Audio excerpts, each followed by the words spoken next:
The book of Judges, chapter 16, verse 20 says, "And she said, The Philistines are upon you, Samson. And he woke up from his sleep and said, I will go out as at other times and shake myself free. But he did not know that the Lord had left him." When Benjamin Franklin was 7 years old, a visitor gave him some money. Later, seeing another boy playing with a whistle, young Benjamin gave the boy all his money for it. He played the whistle all over the house, enjoying it until he discovered that he had given 4 times as much the whistle was worth. Instantly, the whistle lost its charm. As he grew older, Franklin generalized this principle. When he saw a man neglecting his family or business for political popularity, or a miser giving up friendship for the sake of accumulating wealth, he would say, "He pays too much for his whistle." The above story has an excellent lesson in it. Too often, we pay too great a price for something that looks so good and promises so much.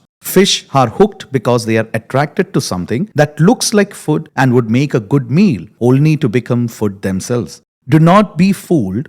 The world offers us whistles that are not worth the price. In our text, we are given the tragic end of a man who paid too much for his whistle. Samson lost his power, his position, and his testimony because he valued the sin in his life more than he valued the God of his life. The story of Samson is a story about a man that allowed the enemy to slowly but surely steal all of the things that were of value in his life.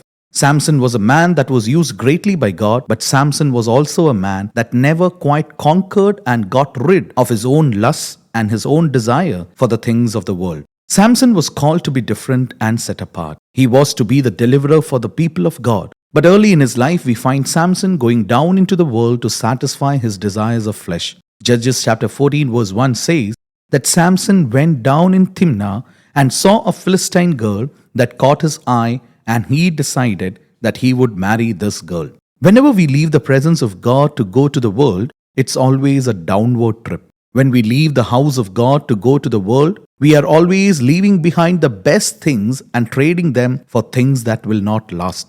Whenever we leave a life of living for God and trade it for a life in the pleasures of this world, we are opting for second place instead of first place. Let us not forget that even the worst days in the house of God are better than the best days in the world. Take up the challenge. Don't trade God for pleasures.